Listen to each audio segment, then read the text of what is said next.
अगर आपको हमारी वीडियो पसंद आए तो उसे लाइक, शेयर और सब्सक्राइब जरूर करें। नमस्कार दोस्तों, मैं श्याम वशिष्ठ और आप देख रहे हैं पीआर खोज।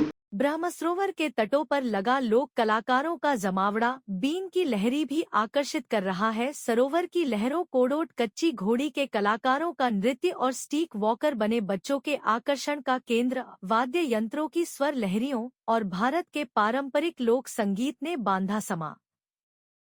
प्रशासन की तरफ से कलाकारों को उपलब्ध करवाई जा रही है तमाम सुविधाएं। लुप्त हुई लोक संस्कृति विरासत को संजोए और जीवंत रखने के लिए एक बड़ा मंच अंतर्राष्ट्रीय गीता महोत्सव। विभिन्न प्रदेशों की लोक सांस्कृतिक विरासत के संगम ने किया लोगों को मंत्र मुग्ध। धर्मनगरी के साथ साथ देश विदेशों में भी दिखाई दे रहा है अंतर्राष्ट्रीय गीता महोत्सव की रंग। दिन प्रतिदिन बढ़ती जा रही है अंतर्राष्ट्रीय गीता महोत्सव की लोकप्रियता। कुरुक्षेत्र में भारत के विभिन्न राज्यों के वाद्य यंत्रों की स्वर लहरियों और उनके मधुर संगीत ने ब्रह्मसरोवर का समा बांध कर रख दिया। इन वाद्य यंत्रों की धुनों और लोक गीतों को सुनने के लिए ब्रह्मसरोवर के दक्षिण तट पर दर्शकों का तांता लग गया। इन प्रस्तुतियों को जम्मू कश्मीर, हिमाचल प्रदेश के साथ साथ राजस्थान, पंजाब, उत्तराखंड, उत्तर प्रदेश के कलाकार अंतर्राष्ट्रीय गीता महोत्सव में विशेष तौर लेकर पहुंचे हैं। महोत्सव में ब्रह्मसरोवर के घाटों पर सांस्कृतिक कार्यक्रमों की प्रस्तुतियों का आयोजन किया जा रहा है। उत्तर क्षेत्र सांस्कृतिक कला केंद्र पटियाला की तरफ से ब्रह्मसरोवर के घाटों पर अंतर्राष्ट्रीय गीता महोत्सव 2025 के प्रथम चरण में जम्मू कश्मीर, हिमाचल प्रदेश के साथ साथ राजस्थान, पंजाब, उत्तराखंड, उत्तर प्रदेश राज्यों के कलाकार अपने अपने प्रदेश की लोक संस्कृति को अपने नृत्यों और लोक गीतों के माध्यम से दर्शकों के समक्ष प्रस्तुत कर रहे हैं। यह कलाकार राउफ, कुल्लू नाटी, गाथा गायन, छपेली, शामी, गुदुम बाजा, कर्मा, राई और पंजाब के लुड़ी आदि लोक नृत्यों की प्रस्तुति दे रहे हैं। इन लोक नृत्यों में बजने वाले वाद्य यंत्र लोगों को अपनी तरफ आकर्षित कर रहे हैं और लोक गीत दर्शकों के मन पर अपनी अनोखी छाप छोड़ रहे हैं। इन राज्यों की कला का संगम देखते ही बन रहा है और इस संगम को देखकर हर किसी के चेहरे पर उत्साह, जोश साफ नजर आ रहा है।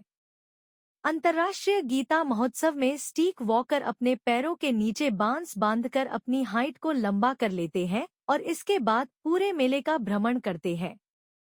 यह स्टिक वॉकर निश्चित ही नन्हे मुन्हे बच्चों के लिए खास तौर पर आकर्षण का केंद्र बने हुए हैं।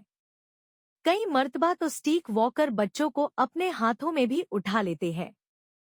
यह कलाकार नियमित रूप से लोगों का ध्यान अपनी तरफ खींच रहे हैं।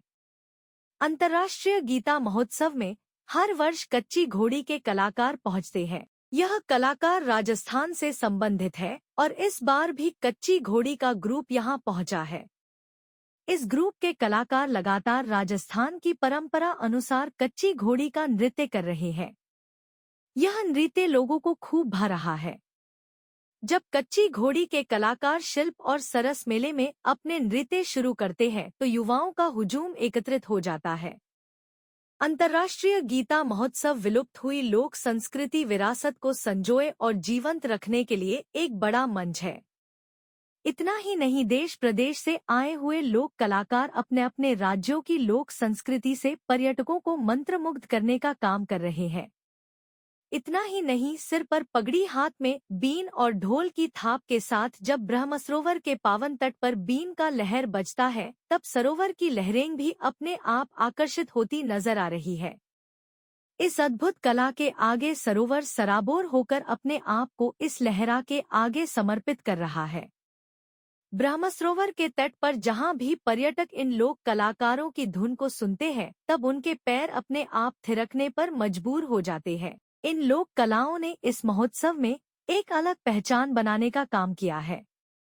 अंतर्राष्ट्रीय गीता महोत्सव में ब्रह्मसरोवर की चारों परिधि में लोक सांस्कृतिक कला का रंग धर्मनगरी के साथ साथ देश विदेशों में भी दिखाई दे रहा है। इसके साथ साथ दिन प्रतिदिन इस महोत्सव में आने वाले पर्यटकों की लोकप्रियता बढ़ती हुई नजर आ रही है। इस बार 21 दिन चलने वाले यह अंतर्राष्ट्रीय गीता महोत्सव विश्व के पटल पर अपनी एक अनोखी पहचान बनाएगा। पीआर खोज के लिए रणबीर रोहिला के साथ श्याम वशिष्ठ।